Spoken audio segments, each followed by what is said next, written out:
अब हम ये क्रैंकशाफ्ट पार्ट को असेंबल करने वाले हैं। तो model display error is not displayed को किया है, हमने निकाल दिया है। अब एक्सरसाइज 3 पे जाएंगे, फोल्डर्स सेलेक्ट वर्किंग डायरेक्टरी के साथ, और यहाँ पर हमने ऑलरेडी सेव किया है पूरा पार्ट्स जो हम असेंबल करने वाले हैं। तो इसको कैंसिल करेंगे अभी, क्योंकि हम नया वाला असेंबली बनाएंगे। तो न्यू असेंबली पे क्लिक करो और फाइल नेम को सेलेक्ट करो, और यहाँ पर जो भी नाम चाहिए वो दे सकते हो। हम इसको नाम देंगे पिस्टन असेंबली, और अंडरस्कोर डाल दिया क्योंकि स्पेस अलाउड नहीं है। कॉमन नेम पे आप स्पेस डाल सकते हो, जो भी नेम चाहिए वो दे सकते हो। तो हमारा नाम होगा पिस्टन एंड रिंग्स। तो ऐसे टाइप करना है। अगर आपको डिफ़ॉल्ट चाहिए तो डिफ़ॉल्ट ही यूज़ कर सकते हैं, नहीं तो टेम्पलेट चेंज कर सकते हैं, जैसे हम अब कर रहे हैं। तो आप देख सकते हैं कि हम पहले एम्प्टी था, लेकिन हमको क्या चाहिए, एमएम पे चाहिए। तो MM ASM design absolute select करेंगे हम। डिस्क्रिप्शन और मॉडल्ड बाय वो सब नाम लगा सकते हैं हम लोग, अगर चाहिए तो हम लगा के दिखा देता हूँ कि ये डिस्क्रिप्शन एक्चुअली पैरामीटर्स पे आएगा जब आपका पूरा असेंबली हो जाएगा। XYZ डाल देंगे मॉडल्ड बाय, नहीं तो हो गया, हमने किया ओके। तो हम पूरा सेटिंग्स हो गया। आप देख सकते हैं कि असेंबली का नाम पिस्टन असेंबली हो गया है। तो आप टूल्स पैरामीटर्स पे जाएंगे तो आपको डिस्क्रिप्शन भी दिख जाएगा, जो डिस्क्रिप्शन हमने डाला था ना, जो piston assembly modelled by XYZ, वो सब निकल गया है, मतलब निकल के आया है। अब हम जाएंगे मॉडल पे। मॉडल पे क्या करना है, असेंबल जाना है। असेंबल जाके आपको ये सब जो भी मैंने वर्किंग डायरेक्टरी पे डाला था ना पार्ट्स, वो सब मिल जाएगा। तो आप देख सकते हैं कि पूरा पार्ट्स मिल गया है। अब ऑटोमेटिक से हम डिफ़ॉल्ट कर देंगे। डिफ़ॉल्ट करने से क्या होता है, जो प्लेन्स उस पार्ट पे था उस पे ही जाके रुक जाता है। तो आप देख रहे हैं कि पिस्टन का जो हेड है वो वहीं पे जाके रुक गया। अब हम फिर से असेंबल जाएंगे। अब जाएंगे पिस्टन पिन। पिस्टन पिन को लेके अब पहले सरफेस को सेलेक्ट करेंगे और कोइंसाइड कर देंगे। ये कोइंसाइड क्या होता है कि जो हमारा सरफेसेस है वो जो अलाइन हो गया है पूरा। अब फिर से क्या करेंगे, हम एक और सरफेस लेंगे और इसको भी कोइंसाइड कर देंगे। और इस बार हम कोइंसाइड नहीं, डिस्टेंस करेंगे। डिस्टेंस हमने 0 डाला है, यो कोइंसाइड जैसा ही है वो ये भी। तो अगर चाहिए तो कोइंसाइड भी कर सकते हो या फिर डिस्टेंस भी डाल सकते हो। अब हमने डिस्टेंस डाल दिया है। अब हम क्या करेंगे, पिस्टन पिन पे जाएंगे, फिर इसको एडिट डेफिनेशन करेंगे। जब आप एडिट डेफिनेशन करेंगे फिर से कंपोनेंट प्लेसमेंट टैब पे आ जाएंगे। अब डिस्टेंस क्या करेंगे, हमने 0 डाला था उसको डिलीट कर देंगे। अब डिलीट करके क्या करेंगे, इसको अलाइन करना है। ये पिस्टन पिन जहाँ पर जाएगा वहीं पर डालना होगा। तो इसलिए हम क्या करेंगे, इसका प्लेन लेंगे जो है राइट प्लेन। अब राइट प्लेन और टॉप प्लेन, अब देख सकते हैं टॉप प्लेन जो है सेंटर पे है, तो हम सेंटर वाला टॉप प्लेन और ये पिस्टन का टॉप प्लेन पे कोइंसाइड कर देते हैं। कोइंसाइड या फिर डिस्टेंस दोनों एक ही है। अगर डिस्टेंस है तो 0 डालना होगा। तो हो गया हमारा पिस्टन पिन पिस्टन के अंदर है। अब हम जाएंगे रिंग ऑयल पार्ट और उसको ओपन कर दो। तो आप देख रहे हैं जो एक रिंग आता है ना पिस्टन पे, जो हमारा ग्रूव है वहीं पे जाके रुकेगा। इसको हम क्या करेंगे, 0 डाल दिया। अब उसका एक्सेस को हाईलाइट कर देते हैं तो आपको दिखाई देगा कि हमने उस सरफेस और दूसरे सरफेस को सेलेक्ट कर दिया। अब क्या हुआ है, कोइंसाइड हुआ है, तो आपको हाईलाइट हो रहा है ना कोइंसाइड, जो हमने कंस्ट्रेंट दिया था कोइंसाइड वाला कंस्ट्रेंट। अब तीसरा कंस्ट्रेंट भी चाहिए, क्योंकि नहीं तो ये स्पिन ये रोटेट हो जाएगा उसी एक्सेस पे। तो इसीलिए हम क्या करेंगे, राइट प्लेन को सेलेक्ट करेंगे जो ऑयल रिंग पे था, और जो राइट प्लेन हमारा पिस्टन पे है उसको भी सेलेक्ट कर दिया, और इसको देते हैं हम एंगल ऑफसेट, ताकि हम जहाँ चाहिए वहाँ पर लगा सकते हैं। तो आप देख सकते हैं जब मैंने 60 डिग्री लिया तो 60 डिग्री तक आके रुक गया, ये 30 पे 30 तक रुक जाएगा, नहीं तो और ज़्यादा चाहिए तो और ज़्यादा भी कर सकते हो। अब हम 30 पे ही रुका देते हैं इसको। अब जाते हैं असेंबल पे, फिर से जाएंगे रिंग टॉप, और ये होगा दूसरा रिंग, और इसी को जैसे हमने पहले किया था वैसे ही करेंगे हम। इसको कोइंसाइड कर दिया और दूसरा सरफेस को सेलेक्ट करेंगे, और ये राउंड वाला सरफेस, और उसको भी कोइंसाइड कर दिया। और अगर चाहिए तो ये राइट प्लेन लेके एंगल पे भी ऑफसेट कर देते हैं, और इसको सेलेक्ट किया मैंने और हो गया ये। अब मिल गया एंगल ऑफसेट, और इस पे डाल दें 30 डिग्री या 15 डिग्री, जो भी है वो डाल सकते हैं। 15 ठीक है ना? हाँ ओके ठीक है, तो 15 पे डाल दिया। अब जाते हैं असेंबल पे फिर से, और इस बार लेते हैं रिंग बॉटम। तो ये होगा नीचे वाला रिंग, तो 3 ग्रूव्स था तो उसमें 2 हो गया है, अभी एक बाकी है। और हमारा एक ग्रूव के लिए सेलेक्ट किया हमने कोइंसाइड, और इसको फिर से कोइंसाइड कर दिया, तो ये भी हो गया। अब थोड़ा एंगल भी ऑफसेट कर देते हैं, तो इतना तो कर दिया हमने, तो ऐसे भी छोड़ सकते थे लेकिन ठीक है कर देंगे पूरा। तो हम सेलेक्ट करेंगे राइट, एक मिनट, रॉन्ग पार्ट से सेलेक्ट कर रहा था मैं, तो यहाँ से राइट लेंगे और दूसरा वाला प्लेन को भी सेलेक्ट कर दिया, तो एंगल ऑफसेट भी हो गया।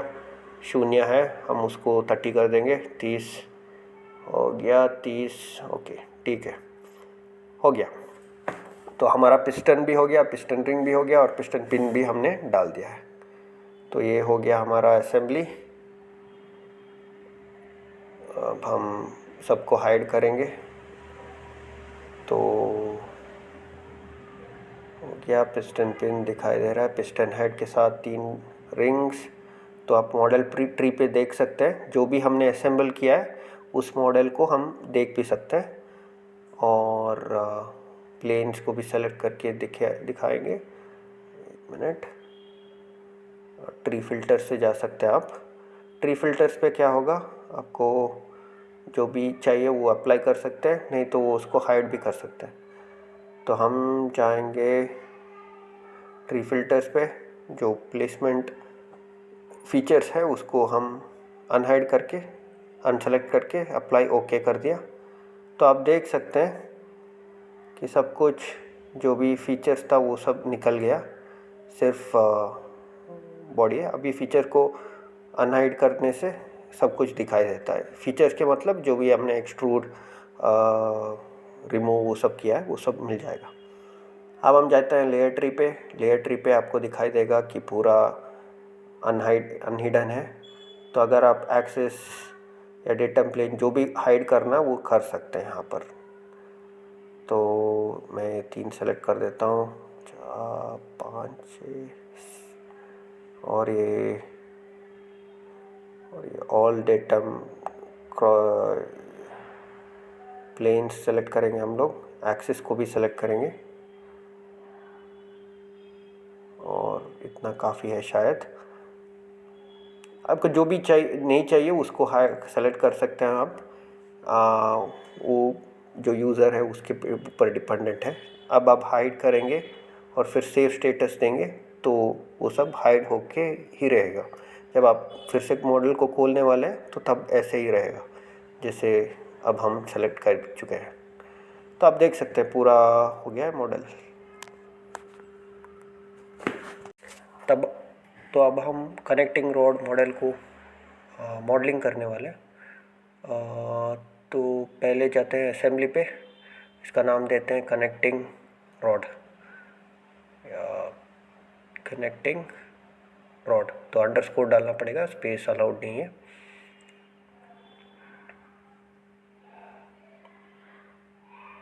और कॉमन नेम पे हम स्पेस डाल सकते हैं, तो हम इसको बोलेंगे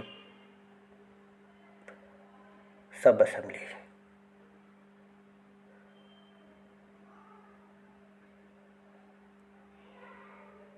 और भी एलैबोरेट कर सकते हैं, जैसे कि सब असेंबलीज इन कार इंजन। डिफ़ॉल्ट को अनसेलेक्ट करेंगे ताकि हम सेलेक्ट कर सकें जो चाहिए हमें। अब हम डिस्क्रिप्शन पे डालेंगे इंजन पार्ट्स और मॉडल्ड बाय XYZ डालेंगे। ठीक है, तो आप देख सकते हैं कि कनेक्टिंग रॉड असेंबली ओपन हो गया है। अब हम असेंबलीज को ओपन करेंगे। तो ओपन करने से पहले हम एक सॉलिडवर्क्स असेंबली को निकालेंगे। तो निकालने के लिए पहले सॉलिडवर्क्स सेलेक्ट किया हमने, और ताकि ये पार्ट ओपन हो जाए।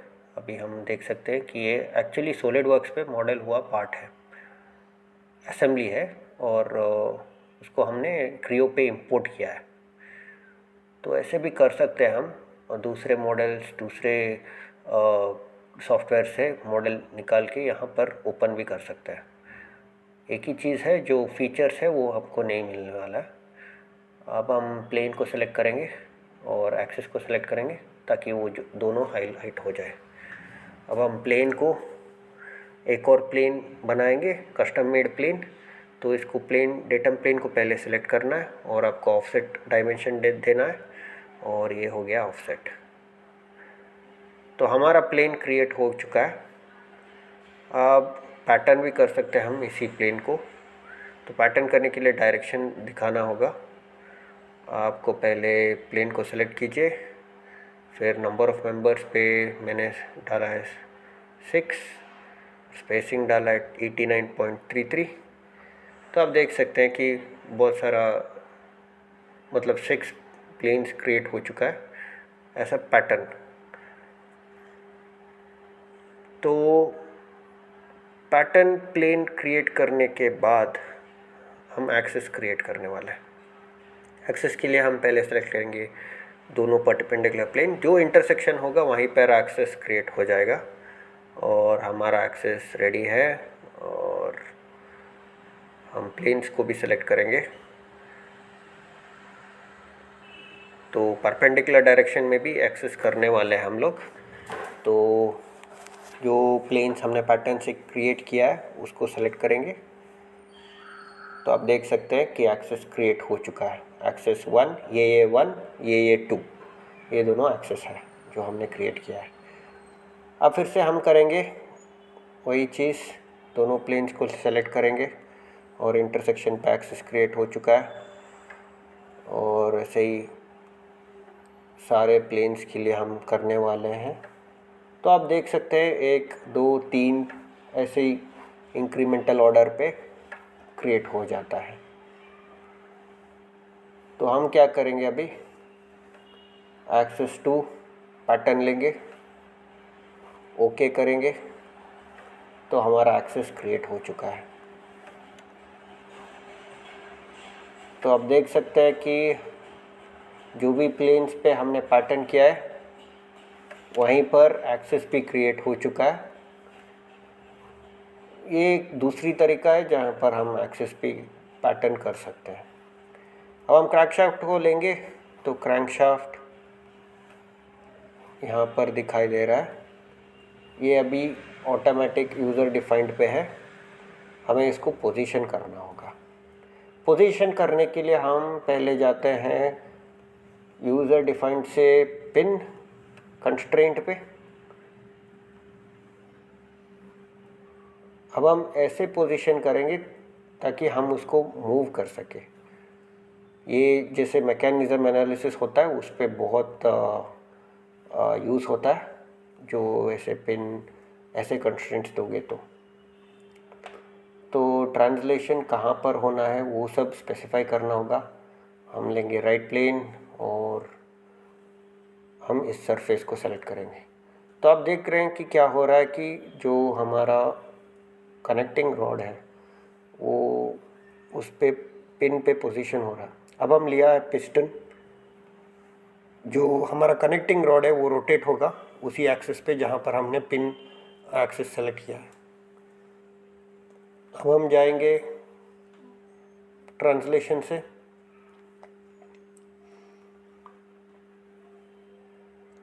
तो हमने पोजीशन इसको फ्लिप किया है ताकि हमारा पोजीशन एज पर हमारा पैटर्न हो जाए, ताकि हम हमारा पिस्टन को वहीं पर पोजीशन कर सकें।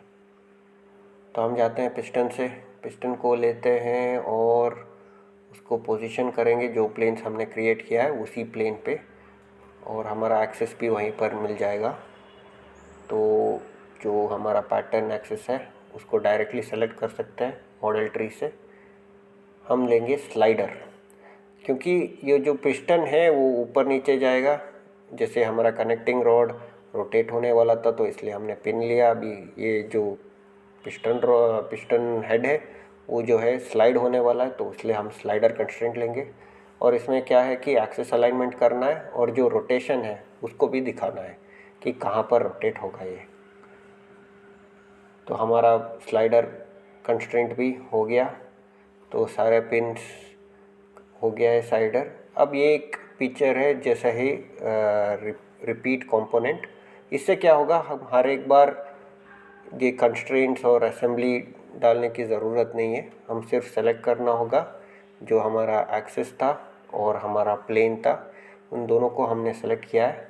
और अब क्या होगा, हम जो भी एक्सिस पे डालना है, जैसे अब ये एक्सिस सेलेक्ट करूँगा तो वहीं पर एक और पिस्टन हेड क्रिएट हो जाएगा, देखिए ऐसे।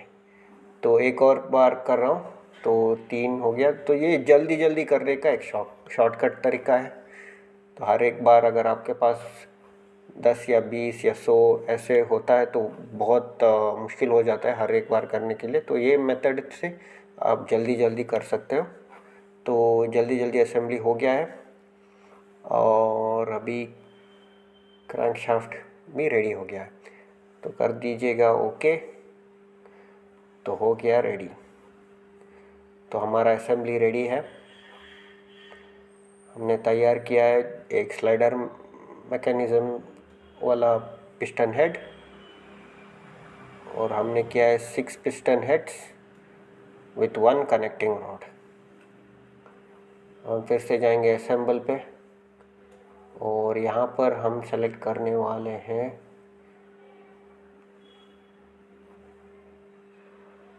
अब मॉडल ऑल फाइल्स पे डालेंगे ताकि हमको सारे फाइल्स दिखाई दे जो भी हमने हमारा एक्सरसाइज फोल्डर पर लगा दिया है।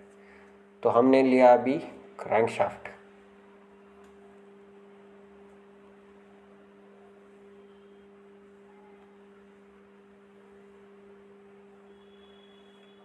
तो इस कनेक्टिंग रोड को हम पोजीशन फिर से करेंगे। तो हमने सेलेक्ट किया प्लेन और राइट, तो हम पैटर्न से प्लेन सेलेक्ट करेंगे ताकि वो वहीं पर पोजीशन हो जाए। तो हमने अभी क्रैंकशाफ्ट और पिस्टन हेड को रेडी तैयार किया है। अभी कनेक्टिंग रॉड से इन दोनों को कनेक्ट करना होगा, और कनेक्टिंग रॉड जो है वो उसका मैकेनिज़्म अलग ही होगा, क्योंकि ये पिस्टन हेड से भी कनेक्टेड है और क्रैंकशाफ्ट से भी कनेक्टेड है, तो उसको 2 कंस्ट्रेंट्स देना पड़ेगा। तो वही कर रहे हैं हम लोग, हम 2 सेट्स पे डाल रहे हैं, और एक सेट होगा नीचे वाला असेंबली के लिए जो होगा कनेक्टिंग रॉड और क्रैंकशाफ्ट के साथ, और दूसरा होगा ऊपर वाले पोर्शन पे, और ये होगा कनेक्टिंग रॉड और पिस्टन हेड से। तो हमने किया है ये असेंबली, तो ऐसे ही हम रिपीट कर सकते हैं। अब फिर से हम रिपीट फीचर पे जाके और पूरा एक्सेस और जो भी कंस्ट्रेंट्स है उसको सेलेक्ट करना होगा। तो मैं सेलेक्ट किया है प्लेस कंपोनेंट पे। तो प्लेस कंपोनेंट से पहले चीज़ होगा इस सरफेस, तो ये होगा पहला कंस्ट्रेंट। अब जाएंगे दूसरा कंस्ट्रेंट पे, दूसरा कंस्ट्रेंट होगा इस प्लेन, और उस प्लेन को भी सेलेक्ट किया है हमने, और राइट प्लेन। तो दोनों सेलेक्ट करके अब हम जाएंगे ऐड पे। तो हम सेलेक्ट करेंगे ऐड और सरफेस और प्लेन। तो एक कंस्ट्रेंट हो गया, अब तीसरा कंस्ट्रेंट। तो आप देख सकते हैं कि कैसे ऑटोमेटिकली ले रहा है। बहुत आसान तरीका है। ऐसे अगर 6 असेंबलीज को एक एक करके करना है तो बहुत टाइम लगेगा, तो इसमें तो जल्दी जल्दी हो रहा है। अच्छी चीज़ है। अभी हो गया है क्रैंकशाफ्ट और पिस्टन। अब हम देख सकते हैं कि जो हमने कंस्ट्रेंट दिया है उसको हाईलाइट भी करके वेरीफाई कर सकते हैं कि ठीक है कि नहीं। तो मैंने रिमूव करना है तो रिमूव भी क्लिक कर सकते हैं, तो रिमूव हो गया। तो फिर से डाल सकते हैं आपके कंस्ट्रेंट। और तीसरा होगा ये वाला कंस्ट्रेंट, और ऐड करो। फिर से सेलेक्ट कर लेंगे सरफेस, प्लेन और सरफेस, और ऐसे ही इन तीन और है, पिस्टन और कनेक्टिंग रॉड। पिस्टन को सेलेक्ट करेंगे, सरफेस, प्लेन और क्रैंकशाफ्ट पे एक सरफेस। वो गलत है, उसके ऊपर तो मैंने गलत सरफेस सेलेक्ट किया, तो रिमूव कर सकते हैं, कोई बात नहीं। और फिर से सेलेक्ट करूँगा ये सरफेस, प्लेन और इस सरफेस। पहली बार वो सरफेस को सेलेक्ट किया था जो पीछे वाला था। तो ऐसे ही हम करके पूरा ख़त्म कर सकते हैं। हमारा पूरा असेंबली जो है पिस्टन, कनेक्टिंग रॉड और क्रैंकशाफ्ट, ये तीनों असेंबलीज, सब असेंबलीज तैयार हो जाता है। तो आप देख सकते हैं कि पूरा असेंबली हो गया है। और हमने ऐसे किया है कि ताकि अगर हम एक पिस्टन हेड को शायद मूव करेंगे तो पूरा दूसरा वो इफ़ेक्ट पूरे असेंबली पे आएगा, क्योंकि हमने पिन कंस्ट्रेंट, स्लाइडर कंस्ट्रेंट, ऐसे कंस्ट्रेंट्स दिया है। अब हम रीजनरेट करेंगे और सेव करेंगे इस असेंबली को, और उसी सेलेक्ट वर्किंग डायरेक्टरी पे ही सेव करने वाले।